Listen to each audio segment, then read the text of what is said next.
آج کا ہمارا ٹاپک مشت زنی کے حوالے سے ہے۔ مرد و عورت میں جنسی کشش قدرت نے صرف انسانی تمدن کی تکمیل کے لیے وافر پیدا کی ہے۔ اس وافر جنسی کشش کا ہرگز یہ مقصد نہیں ہے کہ فعل جماع بھی وافر اور بے تحاشا کیا جائے، لیکن انسان جسے اپنے جسم پر کھلا اختیار عطا کیا گیا ہے، اس عنایت کا سراسر غلط استعمال کیا کرتا ہے۔ چنانچہ ناجائز لذت یابی کی جو سزا انسان کو ملتی ہے، اس کے بے حد حساب واقعات ہمارے سامنے آتے رہتے ہیں۔ بعض طبقوں نے تو جلتی پر تیل کا کام کیا ہے۔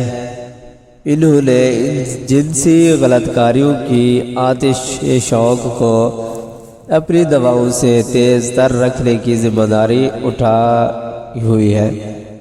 لا حول ولا قوت الا باللہ۔ اب مشت زنی کے نقصانات کے بارے میں بات کرتے ہیں۔ سب سے پہلے دیکھتے ہیں کہ اسلام نے اس کے بارے میں کیا فرمایا۔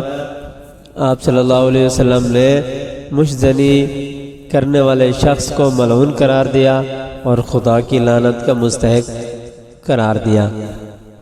ہاتھ کی رگڑ سے عضو تناسل کے رگیں و پٹھے کمزور پڑ جاتے ہیں اور ان میں خون کا دورانیہ بند ہو جاتا ہے، خون کا دباؤ، خون کا پریشر بند ہو جاتا ہے، نیلی نیلی رگیں ابھر آتی ہیں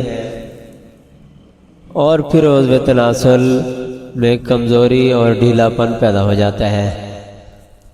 پھر آہستہ آہستہ انتشار کے قابل ہی نہیں رہتا۔ منی کے بار بار نکلنے کی وجہ سے نہایت خراب اور پتلی منی پیدا ہونے لگتی ہے، جس سے منی کم ہو جاتی ہے۔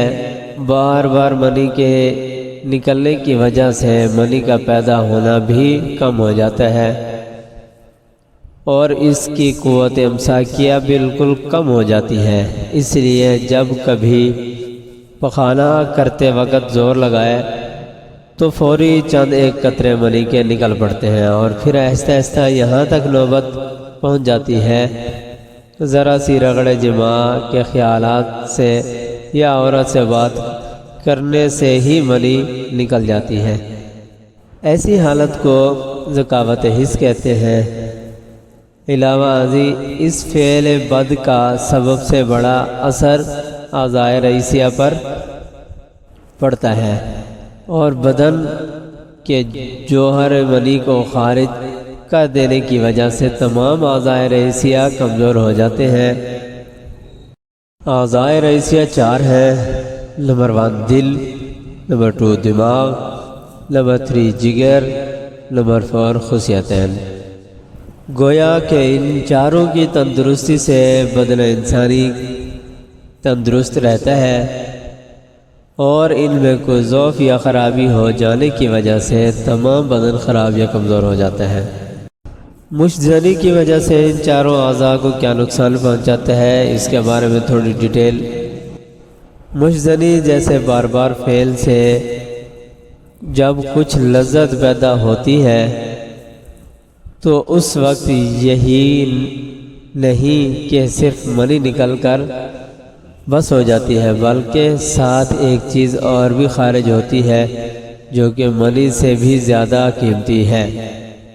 وہ حرارت غزیری جو کہ اس فعل کو بار بار اس فعل کو کرنا پڑتا ہے، اس لیے حرارت غزیری اتنی خارج ہو جاتی ہے کہ جتنی اور پیدا نہیں ہو سکتی۔ اس لیے اس کا نتیجہ یہ نکلتا ہے کہ دل کمزور ہو جاتا ہے، بلکہ بعض کو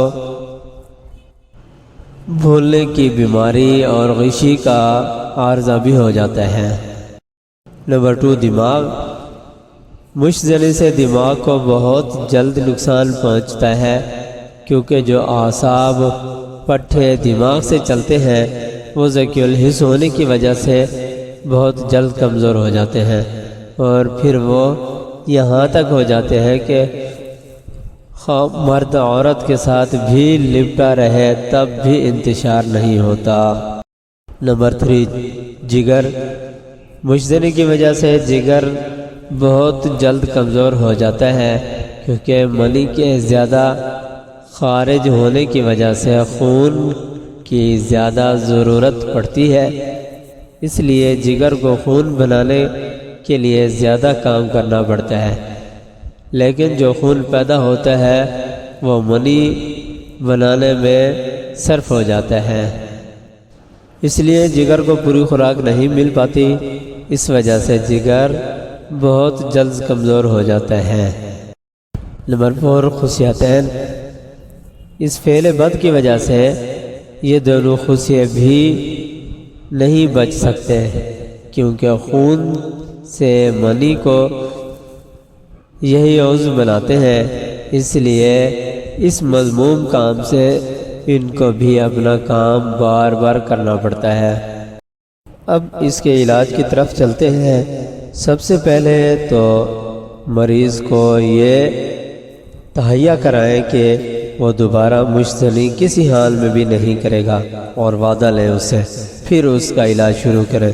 یہ جو میڈیسن آپ کو بتائی جا رہی ہے، اس کا اثر دماغ اور اعصاب پر خاص طور پر ہوتا ہے۔ یہ ان کے جسمانی نشوونما سے متعلق افعال کو تقویت پہنچاتی ہے۔ اعصابی کمزوری بڑی مقدار میں کھلانے سے یہ دوا مارفین کھانے کی عادت چھوڑا دیتی ہے۔ جسم کو کمزور بنانے والی بیماری کے بعد بہترین طاقت بخشتی ہے۔ بوڑھوں کے اعصاب جھٹکوں میں مفید ہے۔ اس دوا کا نام ایویناسٹائوا ہے۔